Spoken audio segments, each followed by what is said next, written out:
Guys, naka 1-0 na agad tayo guys. Okay na, umaandar na. Ayun guys, oh. Hello guys, meron na naman tayong bagong dating na mga powered speaker. Powered speaker dalawa. Sa school to guys. Yan oh, powered na dalawa, tsaka isang ano to? Ano to? M Audio. M Audio 3000, MA 3000. Malakas to guys, napaka loaded ang laman nito, ang puno, sobrang dami ng laman niya. Power amp, tsaka isang 737. Ito malakas din to, 737. Di rin nagpapauli sa mga power amp yan. Itong power amp na ito guys, grabe, parang nasa, yung timbang niya parang nasa 30 kilos. Napakabigat. Napakabigat. Yan, dami nating titirahin ngayon sa school to, kaya kailangan matapos natin agad. Gagamitin daw sa graduation, kasi ang mayari nito ay nagdala dito yung teacher kanina na lalaki. May video tayo nun. Yan, sabay-sabay natin i-check yan, tapos papalam natin sa nagdala kung magkano lahat yung magagastos niya. Kasi itong mga powered speaker, may mga umusok daw. Itong dalawa na to. Ang issue naman nung power amp na yon, kabilang channel wala. Ito naman 737, ang issue sabi niya, konting volume lang, nawawala na yung sounds niya. Do-double check na lang natin. Ito yung front panel o yung harapan ng powered speaker. Kevlar Swiss Tech, bago pa siya. Ayan guys, araw ngayon Martes 7 ata ngayon ang date, May 7. Hapon na pero sobrang init pa rin. Time check, ayan guys, mag-aalas 4 na ng hapon. Yan, sisimulan na natin i-check para malaman na ni sir kung magkano yung magagastos niya. Yan guys, thank you. Kukunan natin ng mga ng video yung ibang sira nito, kung saan nagka-problema, lalo na tong power amp. Napakaganda ng laman itong power amplifier na to guys.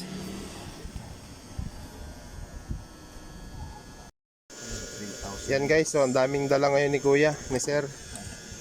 Powered speaker, dalawa na D12 to sir, no? D12 na powered. Tapos isang power amp 3,000. Yan guys, so 3,000 na power amp. Tsaka itong isang Sakura 737. Sa school daw ito, sabi ni sir. Yan, bali gagawin natin dito, check upin muna natin lahat. Tapos bago natin simulan, syempre papaalam muna natin kay sir. Ano sir, bali ganun na lang po. Oo, sige. Diyan lang naman ako. Malapit lang si sir dyan sa nadadaanan niya tong shop. Bali kukunin ko yung number niya, tapos isa-isa natin tong i-check. Sabi ni sir dito sa may power amp daw, may umusok. Oo, May umusok daw. Kevlar na powered speaker. Yan, mayroon na naman tayong gagawa ng mga video guys. Lahat yan bibidyohan natin kung saan ang mga sabay-sabay din ito ni sir kukunin. Guys, naka 1-0 na agad tayo guys. Okay na, umaandar na. Ayun guys, oh.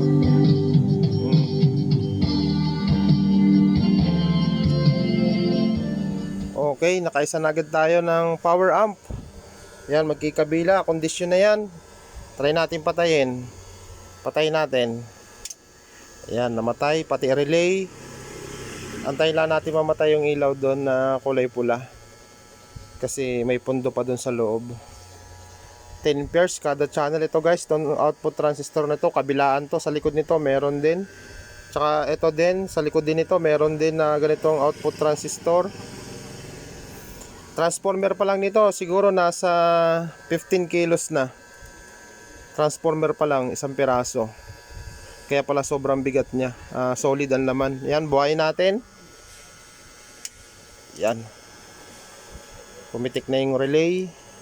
Yun, nawala na yung protection niya. Volume natin guys.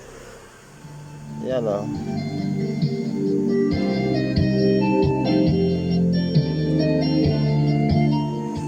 Try natin yung kabilang channel. Iisa lang kasi yung supply natin guys na gamit.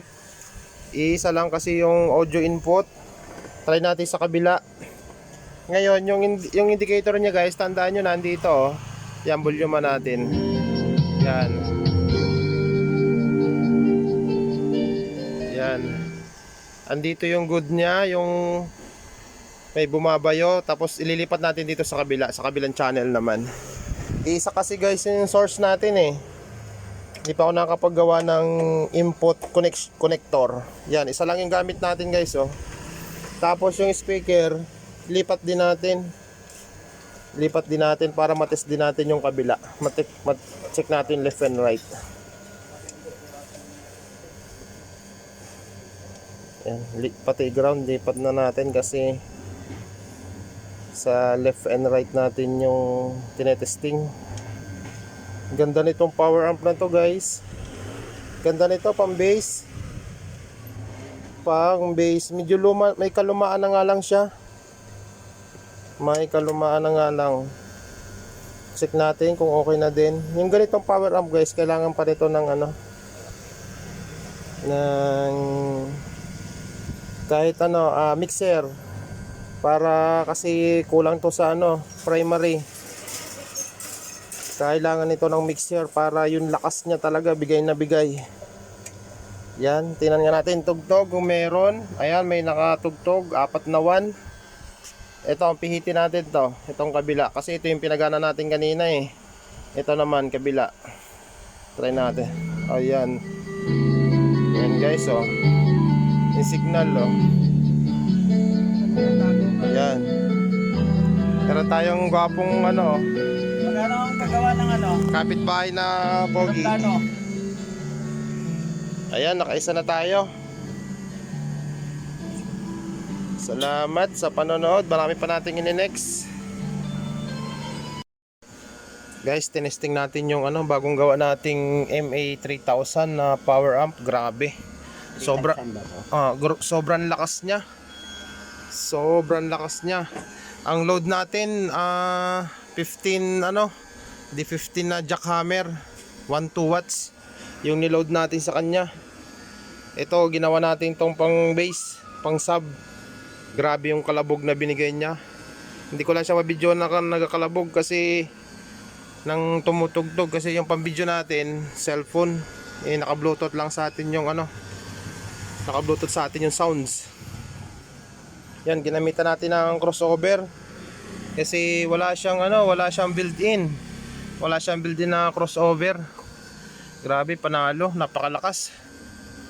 Ang ganda. Magagamit na yan sa ano, sa school. Yung ano naman, may 3 pang kasama yan, yung 733 tsaka 2 active na ano, active speaker.